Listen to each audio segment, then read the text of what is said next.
macrófagos o parásitos, hice la distinción de que los receptores con los cuales hablé, que son los PRRs, no se van a expresar de igual manera en todas las células de la respuesta inmune innata, que si recordamos hacían parte de los granulocitos, es decir, eosinófilos, basófilos,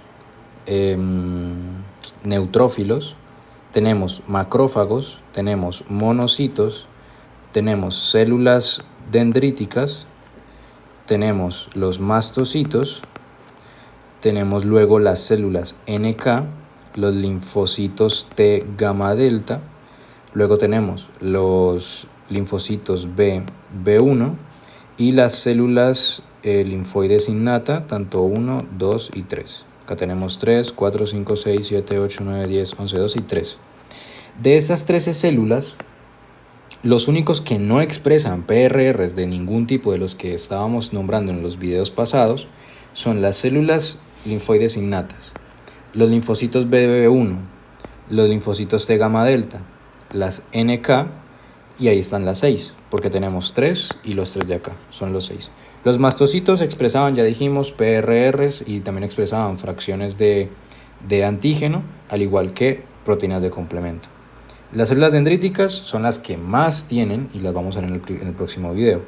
Los monocitos tienen PRRs que luego se diferencian a macrófagos, y los macrófagos tienen demasiados también. Los neutrófilos también tienen PRRs, tienen receptores proteína complemento, al igual que fracción beta, fracción antígeno, anticuerpo. Luego tenemos los basófilos y los eosinófilos, que hablamos en la respuesta antiparasitaria, junto con los mastocitos, permiten lo que es el reconocimiento de los helmintos. Entonces, en este punto, en todo esto, los únicos que no tienen PRR son estos de acá: las células NK, los linfocitos T gamma delta, los linfocitos BB1 y las células innatas, las células linfoides innatas. Entonces la pregunta es, listo, no tienen PRRs, pero están involucrados en la respuesta de la respuesta inmune innata. Entonces, ¿cómo realizan ese proceso de reconocimiento y de activación? Entonces, algo importante a destacar es que las células NK no son de la respuesta inmune adaptativa, porque principalmente su proceso por el cual funciona no es, digamos, no es propio de una célula del sistema inmune adaptativo. Es decir, no va a reconocer ningún tipo de antígeno, pero aparte no va a reconocer ningún tipo de patrón molecular, sea PRR, o sea PAMS o sea DAMS. Entonces, la manera en la cual la célula NK permite lo que es el reconocimiento de diferentes tipos de microorganismos o células afectadas es mediante una especie de vigilancia y de censar lo que está sucediendo en el medio. Esto lo vamos a ver más adelante. Pero algo que quiero que se queden grabado en la mente es que no tiene los PRRs. ¿Listo? Y no tener PRRs no condiciona que sea de la respuesta inmune adaptativa, porque no reconoce antígenos. Entonces, características importantes es que las NK están relacionadas mucho con la respuesta viral, y esta respuesta viral es antiviral claramente, y ante bacterias intracelulares principalmente. No solamente ante eso, también tiene lo que es la posibilidad de reconocer lo que son diferentes tipos de células tumorales. ¿Listo? Ahora, ¿cómo funcionan las NK? Entonces, las NK tienen un funcionamiento que es todos estos tres tipos de eventos van a ser eliminados mediante los gránulos, porque esta célula NK es citotóxica. Y no es que tenga gránulos como un granulocito, simplemente que es citotóxica porque tiene diferentes tipos de moléculas, proteínas, principalmente como las gran enzimas o como las perforinas, creo que se llaman. Entonces, vamos a hablar principalmente de cómo hace la célula NK para reconocer algo sin tener ni un PRR y sin tener un receptor de antígenos. Entonces, imaginemos que nosotros tenemos esta célula de acá. ¿Listo? Entonces, esta célula de acá, imaginemos que es una célula dendrítica. La célula dendrítica tiene dos tipos de receptores. ¿Listo? Tiene un receptor que se conoce como el MHC. ¿Listo? Y tiene acá otro receptor que es el receptor activador. Entonces, ¿qué hace referencia a esto? Si nosotros tenemos acá otra célula, por ejemplo, yo qué sé, cualquier otra célula, pongamos un hepatocito. Entonces este hepatocito al momento de infectarse, pongámosle un tipo de bacteria intracelular, cuando se introduce la bacteria, o sea, dentro de lo que sería el hepatocito tiene dos opciones. La primera es que las proteínas que de por sí expresan de manera constante y constitutiva pueden ser modificadas. ¿Listo? Entonces, estas proteínas que tenemos alrededor pueden ser modificadas. Y cuando hablamos de que pueden ser modificadas, no hago referencia a que se van a eliminar, simplemente que se pueden alterar su secuencia, pues porque son proteínas, entonces su secuencia de aminoácidos o su plegamiento en el espacio tridimensional pues puede verse alterada. Entonces, si esta bacteria, por ejemplo, o un virus, decide alterar las proteínas que ya están, eso va a generar primero una alteración en la célula en general. Entonces va a ser algo raro en la célula, porque ya va a tener un poco de moléculas normales y de repente por acá tiene una molécula rara. Lo otro es que la bacteria o el virus puede expresar sus propios antígenos o activadores. ¿Listo? Entonces lo que sucede en este punto es que las células alteradas, como puede ser este hepatocito, tiene dos maneras en las cuales se puede observar que está siendo alterada. La primera es modificando las proteínas o las moléculas que ya tienen su membrana expresadas o expresando nuevas proteínas o nuevos tipos de antígenos. Esto induce a dos cosas. La primera es que esta proteína que se mantiene expresando se conoce como MHC de clase 1. El MHC de clase 1 es un complejo de histocompatibilidad mayor clase 1. Y todas las células del cuerpo, todas, independientemente de cuál estemos hablando, tienen el complejo de histocompatibilidad mayor de clase 1. Ese complejo de histocompatibilidad de clase 1 es lo que le permite principalmente mantenerse, por así decirlo, válidas frente a las células NK. Si nosotros tenemos otro hepatocito igualito, ¿listo? Otro hepatocito igualito, pero este hepatocito no tiene la bacteria o el virus, por ende no van a tener primero los antígenos o las moléculas nuevas y segundo no va a tener modificación de lo que estaba, o sea, va a estar normal. ¿Listo? Entonces, ¿qué pasa? La célula, yo puse célula dendrítica, no, esto es célula NK. Esto es célula NK, perdón. La célula NK lo que va a hacer es hacer un acople, es decir, se acerca y lo que hace es un acople con los receptores, es decir, la célula NK va a estar acá y lo que realiza es un acople ante el ligando activador y ante el ligando inhibidor, es decir, el MHC clase 1 se va a conectar con el otro MHC clase 1 y esto induce una inhibición.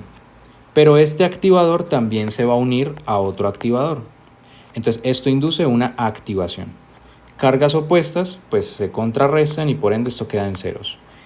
Recalcando que lo que es esto de acá, que es una inhibición porque el MHC funciona como molécula inhibidora, lo que hace es contrarrestar de gran manera, por ende las cargas como que se bloquean. Y cuando hablamos de cargas es que si lo positivo o lo activador le gana a lo inhibidor, se va a activar algo claramente. Y esa activación es la muerte celular desde la NK hacia, en este caso, el hepatocito. Entonces, para que quede claro y dejarlo en mejor manera, pongamos el ejemplo de dos células principales. Entonces tenemos un hepatocito en este punto y tenemos otro hepatocito en este punto. Ambos están infectados con un virus, ¿Listo? La diferencia, bueno, este no está infectado por un virus. El virus lo que hace es poner más proteínas, más antígenos, que son proteínas de activación. No modifica el MHC que todas las moléculas, que todas las células expresan. O sea, los MHC están igual. Debe tener MHC1 3D3 y acá tiene 3D3. Pero activadores necesita tener solamente 3D3 para que 3 y 3 se cancelen y queden igual. ¿Listo? ¿Qué pasa? Acá tenemos uno de más. Entonces en este caso tenemos 4 de 3 y cuando lo que sería en este caso la célula NK viene a hacer la lectura, lo que hace es que el complejo de histocompatibilidad tipo 1 lo lee, ¿sí? Lee los 3 y él tiene 3, entonces bien, tenemos los que deberían estar y están normales. Ahora, cuando va a leer las moléculas activadoras, se da cuenta que hay uno de más. Entonces quiere decir de que tenemos más activación que inhibición. Y esto induce a una respuesta principalmente citotóxica, es decir, le echa proteínas que van a inducir apertura de poros y todo lo que tiene que ver con ruptura a nivel apoptótica por dentro. ¿Listo? Eso luego lo vemos. Pero que quede claro que todas las células van a expresar MHC o el complejo de histocompatibilidad mayor tipo 1, todas la van a expresar, y las células NK, a pesar de que no tienen ni siquiera PRRs, ni lector de antígenos, ni lector de fracción cristalizable de anticuerpos, lo que hace es acoplarse a los receptores MHC clase 1 de todas las células y contrarrestarlo con los activadores que tenga. Otro ejemplo muy sencillo puede ser que en lugar de que tenga un activador de más, puede tener este MHC modificado. ¿Listo? ¿Por qué? Pues porque el virus los modifica para su supervivencia. Entonces, por más que no tenga un activador de más, tiene el complejo de histocompatibilidad mayor activado, o mejor dicho, activado no, alterado. Por ende, cuando la célula NK viene a leerlo, dice, pucha, esto está raro. Y como no está igual al resto, lo que hace es inducirlo en apoptosis. Entonces, ese es el principio relativo de cómo funciona. ¿Listo?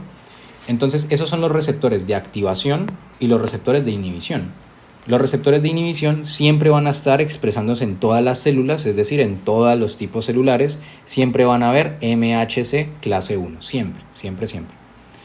Entonces, cuando no hay o MHC clase 1, o está modificado, o hay mayor cantidad de activadores, se daña ese equilibrio o esa homeostasis que se tiene entre cargas positivas y negativas, o como quieran verlo, activadores e inhibidores, se gana lo que es, entre comillas, pues el ojo de lo que es la NK. Entonces la NK va y le dice, no, vos estás raro, y pum, le echa sus perforinas y su granoenzima y chao. Entonces ahí es cuando ocurre todo esto. ¿Listo? Entonces, algo que acabo de caer en cuenta, yo les dije que no tenía lectura, les dije que no tenía lectura de fracción cristalizable. Por acá les dije que no tenía fracción cristalizable. Sí tiene lectura de fracción cristalizable, ¿listo? O sea, sí tiene la capacidad de leer fracción cristalizable, pero específicamente solamente puede leer la gamma, ¿listo? Habíamos dicho que solo se pueden leer 3, que es la A, la G, la E, siendo la E la más, entre comillas, importante en los parásitos helmintos. La G es la principal y es la única que se puede leer por parte de la CNK. Entonces, ¿a qué hace referencia? Entonces, lo que hacen los anticuerpos, esto ya lo vimos, los anticuerpos van a marcar antígenos, ¿listo? Se adhieren a los antígenos, y estos anticuerpos con el antígeno van a estar por ahí circulando, ¿listo? ¿Qué pasa? Habíamos visto, por ejemplo, en los neutrófilos, que los neutrófilos tenían la capacidad de leer estos diferentes tipos de anticuerpos unidos a antígenos. Eso lo vimos en neutrófilos. Y los neutrófilos se comían, los fagocitaban o hacían netosis, ¿va? ¿Qué pasa? Normalmente cuando el microorganismo, ¿listo?, es muy grande, como por ejemplo un helminto o por ejemplo una biopelícula, una biofilm que producen las bacterias, son muy grandes para que los neutrófilos o los eosinófilos puedan hacer algo. Entonces es ahí cuando se utilizan estos mismos anticuerpos unidos a antígenos o antígenos marcados con anticuerpos para que las células, específicamente las NK, puedan leerlos y puedan apoyar a la respuesta inmune. Un ejemplo muy sencillo es si nosotros tenemos una bacteria muy grande o tenemos demasiadas bacterias y por acá están los neutrófilos. Entonces los neutrófilos sabemos que pueden leer, pueden leer los fragmentos o la fracción cristalizable que tiene esos antígenos. Listo, con el anticuerpo. Lo pueden leer y pueden fagocitar, pero es muy grande, no lo puede fagocitar. Hace netosis, no es suficiente, se desgranula, menos.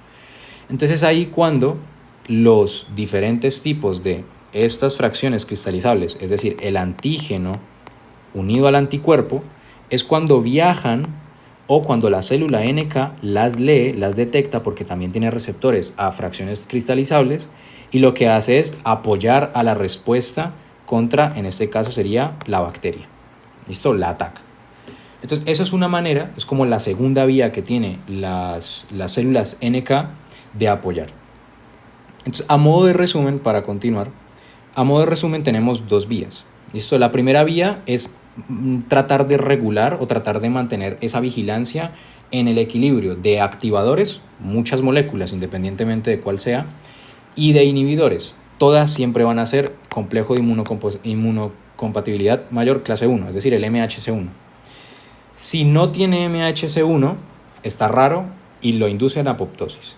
Si tiene MHC1, pero está raro, lo induce a apoptosis. Si tiene MHC1 normal, pero tiene más cantidad de activadores, lo induce a apoptosis. Pero si no tiene nada raro, es decir, tiene MHC1 totalmente normal y tiene los activadores totalmente normales, en ese punto la célula NK se va y la deja tranquila. ¿Qué pasa? En el caso de los tumores, normalmente los tumores lo que pasa es que no alteran el equilibrio que hay entre activadores e inhibidores. ¿Listo? No los alteran. Entonces una célula NK puede ir a una célula tumoral y la lee como si estuviese bien, porque tiene la misma cantidad y conformación de complejo inmunocompatibilidad mayor clase 1 y de activadores, entonces se va, pero está una célula tumoral. Entonces es ahí cuando esta función que estamos viendo acá, que les expliqué, es supremamente importante, porque la célula tumoral de una u otra manera va a empezar a evadir sistemas proapoptóticos y va a empezar a liberar alguno que otro tipo de antígeno, sea porque se está dañando la mitocondria, porque está creciendo más, porque la membrana empieza a colapsarse, alguno que otro antígeno va a salir. ¿Listo? Y esos antígenos que salen van a ser reconocidos por diferentes tipos de anticuerpos. ¿Listo? Y ahí es cuando vienen las NK y esa fracción cristalizable de esos antígenos puede ser reconocida por la NK. Y ahí es cuando la NK puede inducir a un daño o una especie de apoptosis de lo que sería la célula tumoral sin tener que usar el complejo de el MHC1 o los activadores. ¿Listo? Entonces esas son las dos vías que tiene. Ahora, ¿qué pasa? Listo, va a inducir en apoptosis. Listo, perfecto. ¿Cómo lo va a hacer? Entonces la célula NK tiene dos rutas o tiene una que le sigue a la otra, ¿sí? Es precedida. Entonces tenemos la primera, que es la liberación de perforinas, que las perforinas son proteínas importantes porque permiten lo que es la formación de poros, como una especie de defensina tipo, ponele vos, alfa, y lo que hace eso es romper y hace poros. La ruptura induce a una tumefacción celular, es decir, ingresa agua y esto induce a lo que es un estado proapoptótico por parte de la propia célula, ¿sí? Si la propia célula no entra en apoptosis y no ha muerto por la tumefacción celular por X o Y razón, lo que va a suceder ahora es que después de que se forman los poros, se van a sintetizar las gran enzimas o gran enzimas, como quieran llamarle, ¿sí?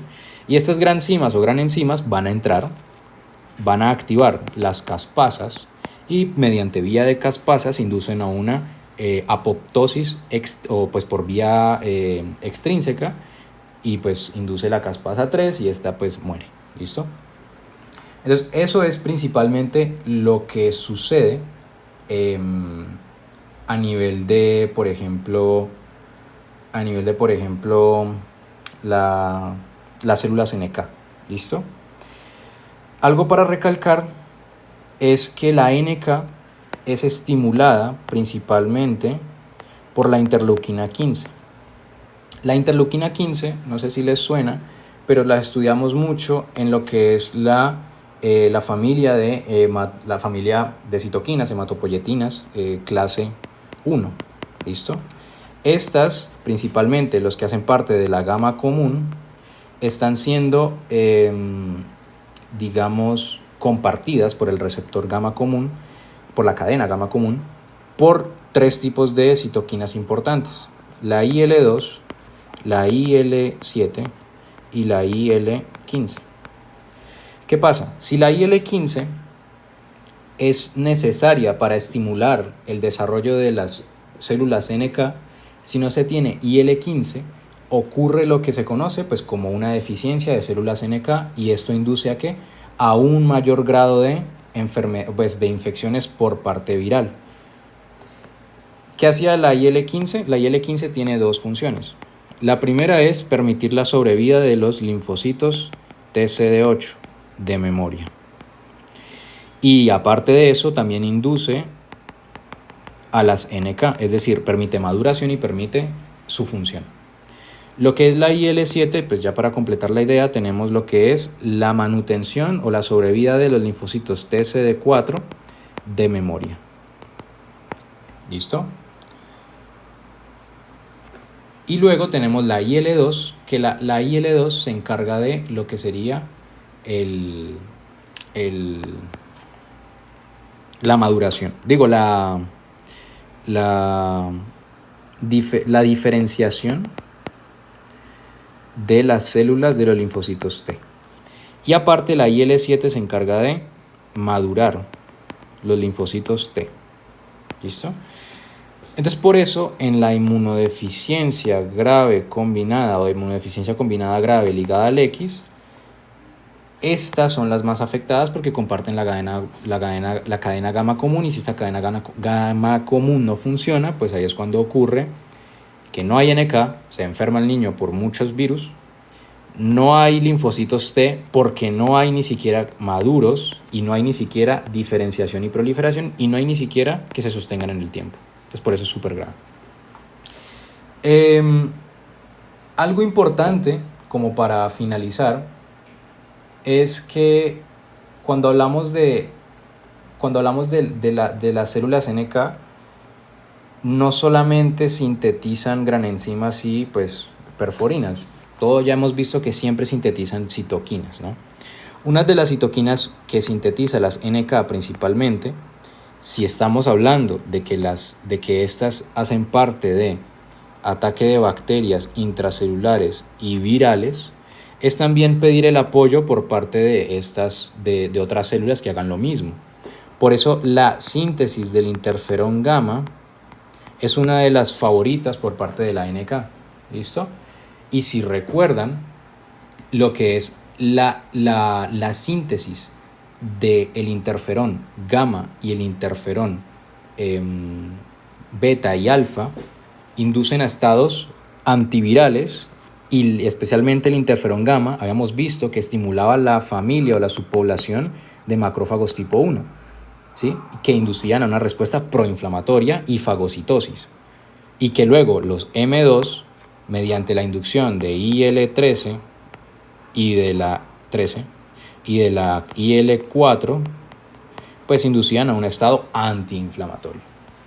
Entonces, tengan muy en cuenta que los NK no tienen PRRs, pero tampoco son reconocedores de antígenos directamente, porque para clasificar como respuesta inmunidadaptativa deben adaptarse y deben sufrir un proceso de reconocimiento, activación, expansión clonal o proliferación, diferenciación, y luego pues ya la efección o la vaina efectora.